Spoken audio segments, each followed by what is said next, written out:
ಈ ಭಾಗಕ್ಕೆ ರಾಜಕಾರಣಿಗಳು ಬೇಡ. ನಾವು ಕಂಡಂತ ಚಲನಚಿತ್ರ ನಟರು, ನಿರ್ದೇಶಕರು, ನಿರ್ಮಾಪಕರು ಯಾರೋ ಒಬ್ರು ಬಂದಿದ್ದಾರೆ ಸ್ವಾಮಿ.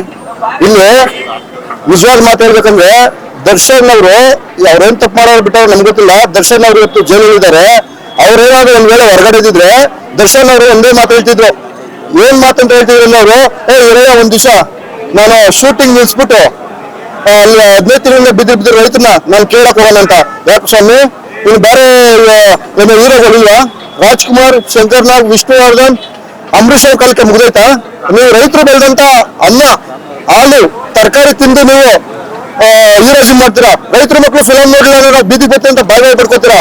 ಇವತ್ತು ಯಾಕೆ ನೀವು ಗೊತ್ತಲ್ಲ? ಸತ್ಯವಾಗಿ ಆಣೆ ಮಾಡಿ ಹೇಳ್ತೀನಿ, ನಾನು ದರ್ಶನ್ ಮನೆಯಲ್ಲ, ಇಲ್ಲಿರುವಂತ ಆಂಜನೇಯನ ಮೇಲೆ ಆಣೆ ಹೇಳ್ತೀನಿ. ದರ್ಶನ್ ಅವರೇನೋ ಇದ್ದಿದ್ರೆ ಇವತ್ತು ಬಂದು ನಮ್ಮ ಭಾಗದ ರೈತರಿಗೆ ಸಪೋರ್ಟ್ ಮಾಡಿ ನಿಲ್ತೀರಿ ಅನ್ನೋದು ನನ್ನ ಭರವಸೆ. ನಾನು ಶಂಕರ್ನಾಗ್ ಅಭಿಮಾನಿ, ನಾನು ದರ್ಶನ್ ಅಭಿಮಾನಿ ಅಲ್ಲ. ನೀವು ದಯವಿಟ್ಟು ಈ ಹೀರೋಗಳು ತಮಿಳುನಾಡಲ್ಲಿ ನೋಡ್ರೆ ವಿಜಯ್ ಆ ತರ ಹಾರಾಕ್ತಿರ್ತಾರೆ. ಇಲ್ಲಿ ರೈತರ ಮಕ್ಕಳು ಗೂಡು ಹಾಕ್ಬಿಟ್ಟೋಗಿ ಮಾರ್ಕೆಟ್ ಅಲ್ಲಿ ಸಿನಿಮಾ ನೋಡ್ತಾರೆ. ಮಾರ್ಕೆಟ್ ಹೋಗಿ ತರಕಾರಿ ಹಾಕಿ ಬಂದು ನಿಮ್ ಸಿನಿಮಾ ನೋಡ್ತಾರೆ. ನಿಮ್ ಸಿನಿಮಾ ನೋಡಕ್ ಮಾತ್ರ ಇಲ್ಲ ರೈತರ ಮಕ್ಕಳು. ಇವತ್ತು ಹೀರೋಗಳಿಗೆ ಕಣ್ಕಂತಲ್ವಾ? ಹೀರೋಗಳು ಕಣ್ಕಂತಲ್ವಾ? ಕೋಟ್ಯಾಂತರ ರೂಪಾಯಿ ದುಡ್ಡು ಹಾಕ್ತಿದ್ರಲ್ಲ ಪ್ರೊಡ್ಯೂಸರ್ಗಳು. ಏನ್ ಮಾಡ್ತಾ ಇದ್ದೀರಿ ನೀವು? ಬೀದಿಲ್ ಬಿದ್ದವರೆಲ್ಲ 5,000 ಜನ ರೈತ ಕುಟುಂಬಗಳು ನಿಮ್ಗೇನು ಅನಿಸ್ತಾ ಇಲ್ವಾ? ಯಾಕೆ? ಬನ್ನಿ ಸ್ವಾಮಿ, ನಿಮ್ಗೆ ಮನವಿ ಮಾಡ್ತಾ ಇದೀವಿ, ದಯವಿಟ್ಟು ಈ ಭಾಗಕ್ಕೆ ಬಂದು ಈ ಭಾಗದ ರೈತರಿಗೆ ನೀವು ಸಹಾಯ ಮಾಡಬೇಕು.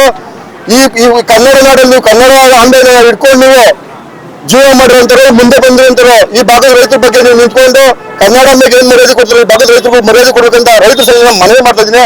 ದಯವಿಟ್ಟು ಎಲ್ಲ ಹೀರೋಗಳು ಬಂದು ನಮ್ಗೆ ಸಪೋರ್ಟ್ ಕೊಡ್ಬೇಕಂತ ಕೇಳ್ಕೊತಾ ಇದೀವಿ. ಇವತ್ತು ರಾಜಣ್ಣ ಅವರು, ವಿಷ್ಣುವರ್ಧನ್ ಅವರು, ಶಂಕರ್ನಾಗ್ ಅವರು, ಅಂಬರೀಷ್ ಅವರು ಇದ್ದಿದ್ರೆ ಅವ್ರು ನಮಗೆ ಬೀದಿಲ್ ಬೀಳಕ್ ಬಿಡ್ತಿದ್ರ? ಅವ್ರು ಬಂದು ನಮ್ಗೆ ಕಾಪಾಡ್ತಾ ಇದ್ರು. ದಯವಿಟ್ಟು ಚಿತ್ರರಂಗದವ್ರಿಗೆ ಹೇಳ್ತೀನಿ, ಬಂದು ಒಂದ್ಸತಿ ನೋಡಿ. ಎಲ್ಲೆಲ್ಲ ಹೋಗ್ತಾರೆ, ಸಿಂಗಾಪುರ್, ಮಲೇಷ್ಯಾ, ಲಂಡನ್ ಟ್ರಿಪ್ ಮಾಡಕ್ ಹೋಗ್ತಿಲ್ಲ ಹೀರೋಗಳು ಮೇಡಮ್ದಿರು ಬಂದಿಲ್ಲ ಒಂದ್ಸತಿ ಭಾಗ ನೋಡಿ ಭಾಗದ ರೈತರು ಗೋಳುಗಳನ್ನ. ಇನ್ನೇನು ನಾವು ಕೇಳ್ಕೊಡಲ್ಲ. ನಿಮ್ಮ ಮಾತ್ರ ಬೆಳ್ಸಕ್ ನಾವು ಬೇಕು, ನಮ್ಮ ಬೆಳ್ಸಕ್ ನೀವು ಬೇಡ. ನಮ್ಮ ಉಳ್ಸಕಾರಿ ಬಂದು ಹೋಗ್ಲಿ, ನೀವು ಬೆಳೆಸ್ಬೇಡಿ. ನಮ್ಮ ಉಳ್ಸಕ್ ಬಂದು ಈ ಭಾಗದ ರೈತರು ಉಳಿಸಿ ನಿಜವಾದ ರಿಯಾಲಿಟಿ ನೀವು ತೋರಿಸಿ. ಕರುನಾಡು ಟೈಮ್ಸ್ ಚಾನೆಲ್ನಲ್ಲಿ ಸುದ್ದಿ ಮತ್ತು ಜಾಹೀರಾತು ನೀಡಲು ಈ ನಂಬರ್ಗೆ ಕರೆ ಮಾಡಿ.